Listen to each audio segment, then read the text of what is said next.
자, 전화 또 온다. 자, 지훈아, 전화 또 온다.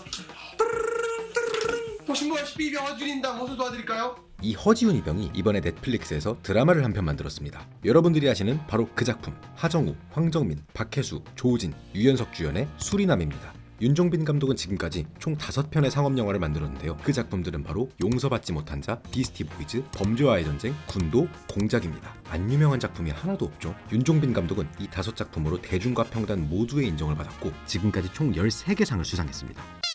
한국 사회의 어두운 면을 대범하게 그려내는 아티스트, 그럼에도 늘 유머를 잃지 않는 영화계의 재간둥이, 배우 하정우와 뗄래야 뗄 수 없는 페르소나 윤종빈. 오늘 이 자리를 빌어 낱낱이 파헤쳐보겠습니다. 때는 1979년 12월 20일 경상남도 거제에서 한 사내아이가 태어났는데요. 이 아이가 바로 허지훈, 아니 윤종빈입니다. 윤종빈 감독은 실례지만 의대윤 씨냐면 실원윤 씨라고 해요. 신기하게도 가수 윤종신 씨와 같은 칠원윤 씨고 심지어 같은 학년이라서 두 분 다 종자 돌림이라고 합니다. 근데 그 실례지만 어디? 아무튼 이 어린이 윤종빈은 어릴 적부터 영화 감독이라는 꿈을 서서히 키우다가 결국 영화 감독이 된 게 아니고요. 고등학생 때까지, 아니 심지어 수능을 볼 때까지도 영화 감독이라는 직업은 생각해 본 적이 없다고 합니다. 그러다 수능을 보고 나서 어느 대학에 갈지 고민하다가 신나게 놀 수 있을 것 같아서, 그리고 예쁜 여자분들이 많을 것 같아서 영화과를 선택했다고 해요. 그렇게 중앙대 영화학과 98학번이 된 윤종빈 감독은 2004년 단편영화 남성의 증명을 만들어서 미장센 단편영화제에서 최우수상을 받습니다. 그리고 바로 다음 해인 2005년 윤종빈 감독을 세상에 알린 대망의 그 작품이 등장합니다. 아까 잠깐 보셨죠? 바로 용서받지 못한 자입니다. 최근에 나온 DP나 신병 전까지는 군 생활을 가장 리얼하게 표현한 작품이라고 하면 꼭 용서받지 못한 자가 꼽혔는데요. 군필자가 보면 소름 돋고 미필자가 보면 더 소름 돋는 군대 내 부조리를 아주 적나라하게 묘사한 작품입니다. 이병 허지훈. 우리 둘 중에 누가 더 잘생겼냐? 이 영화 관련해서 유명한 썰이 하나 있죠. 당시 대학생이었던 윤종빈 감독은 이 영화를 군부대 내에서 촬영하기 위해 국방부의 허가를 받아야 했는데요. 군대 부조리에 관한 영화라고 하면 허가를 받지 못할 것 같아서 육군 홍보 영화인 척하는 가짜 시나리오를 보내서 허가를 받았다고 해요. 나중에 이 영화를 본 육군 측은 윤종빈 감독을 소송까지 하려고 했지만 윤종빈 감독은 신문에 공개 사과문을 게재했고 다행히 소송은 면했다고 합니다. 이렇게 힘들게 만든 졸업작품 용서받지 못한 자는 부산국제영화제에서 4개 부문 수상을 했고 윤종빈 감독은 이 작품 으로 멋지게 영화계에 데뷔했죠. 그리고 3년 뒤인 2008년 제목부터 심상치 않은 한 소설을 영화화했는데요. 전직 호스트바 출신 소재원 작가의 나는 10%였다를 영화화했습니다. 바로 윤계상, 하정우 주연의 비스티 보이즈죠. 이 장면도 다들 아시죠? 자, 3번은 우리 영화배우 스타일, 헐리우드 스타일 올란도 블룸. 근데 좀 태국식, 사천식, 광동식 약간 그런 필, 중국계. 이 영화를 찍기 위해 윤종빈 감독이 되게 특이한 경험을 또 했다고 하는데요. 현장 답사 차원에서 직접 호스트바 웨이터로 한 달 동안 일했다고 합니다. 굉장히 열정 넘치는 분이죠.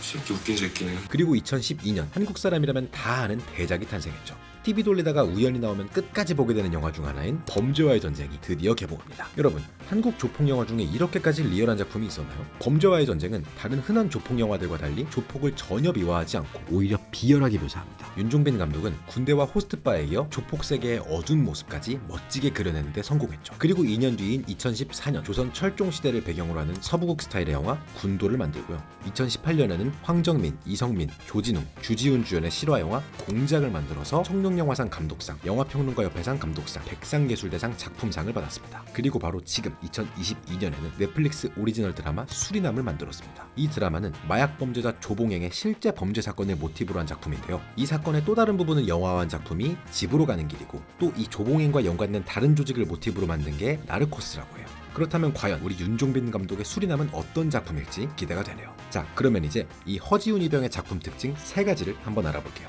일단 허지훈 감독 영화에서 공통적으로 보이는 소재는 일종의 암흑사회입니다. 군대, 호스트바, 조직폭력배와 같은 한국 사회 특정 집단을 소재로 삼고 그 어두운 모습들을 아주 디테일하게 묘사하죠. 이를테면 멋져 보이거나 무섭기만 했던 조직폭력배의 저급함을 보여주거나, 너그 서장 남천동 살제? 에? 돈과 성욕으로만 굴러가는 호스트바의 세계, 혹은 겉으로는 문제없어 보이는 군대지만 그 안에서 벌어지는 미개한 문화를 여실히 보여줍니다. 하지만 윤종빈 감독은 이걸 어둡고 무겁게만 그리진 않죠. 밝은 톤과 유머가 적절히 섞여 있기 때문에 관객들이 크게 거부감 없이 볼 수 있게 만들었습니다. 그리고 윤종빈 감독 작품의 두 번째 특징은 바로 새로운 시도입니다. 일단 윤종빈 감독은 매번 다른 장르의 영화를 만들죠. 그런데 그뿐만 아니라 해당 장르 영화의 기존 문법을 따르지 않고 자기만의 새로운 방향으로 이끌어갑니다. 예를 들어 비스티 보이즈는 막장 드라마 장르인데 다큐멘터리식 접근이 들어가 있고, 군도는 무협지적 설정과 시대극이 함께 들어가 있고, 범죄와의 전쟁은 느와르인 동시에 시대극이기도 합니다. 그 중에서도 특히 이 범죄와의 전쟁이 유독 독특한 지점이 있는데요. 그건 바로 이 최익현이라는 주인공입니다. 다른 조폭 영화들을 생각해보면 다 살벌하고 비장한 조폭이 주인공인데 유독 이 아저씨만 별 볼 일 없는 일반인 공무원이었거든요.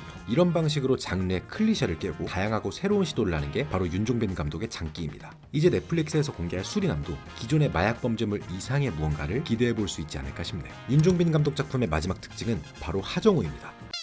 마틴 스콜세지에게는 레오나르도 디카프리오, 팀버튼에게는 조니 뎁, 타란티노에게는 사무엘 잭슨이 있다면 윤종빈에게는 하정우가 있습니다. 용서받지 못한 자, 비스티 보이즈, 범죄와의 전쟁, 군도까지 지금껏 연출한 5작품 중 4작품을 하정우와 함께했다고 해요. 중앙대 영화학과 98학번인 윤종빈과 연극학과 97학번인 하정우는 원래는 모르는 사이였는데 하정우가 출연한 연극을 윤종빈이 감명 깊게 봤고, 그래서 본인의 졸업작품 용서받지 못한 자에 출연해줄 것을 요청했다고 합니다. 그때부터 그 둘의 역사가 시작된 거죠. 이 둘이 얼마나 각별한 사이냐면요, 백수 시절에는 함께 자취를 했던 적이 있고, 또 심지어 윤종빈 감독이 결혼했을 때는 하정우가 신혼여행에 따라갔다고 합니다. 매우 굉장히 각별한 사이인 것 같은데, 이번에 공개되는 수리남에서 보여줄 둘의 케미도 얼른 보고 싶네요. 너 왜 이렇게 어리버리하냐 이거? 새로운 도전을 멈추지 않는 패기 넘치는 영화 감독, 자기만의 메시지를 명확하고 신명나게 전달하는 이야기꾼, 관객과 평단 모두를 만족시키는 젊은 거장 윤종빈. 윤종빈 감독의 작품은 누구나 쉽게 즐길 수 있지만 그 안에는 현사회의 어두운 현실에 날리는 대범한 코멘트가 담겨 있는데요. 이런 관점으로 그의 작품들을 보면 더욱 묵직하게 와닿는 지점들이 있는 것 같습니다. 사랑하는 우리 동아리 부원 여러분, 지금까지 영화 감독 윤종빈에 대해 이렇게 알아봤는데 그의 신작 수리남 꼭 보실 거죠? 거장은 우리를 배신하지 않습니다. 그럼 재밌게 보세요. 이 자식.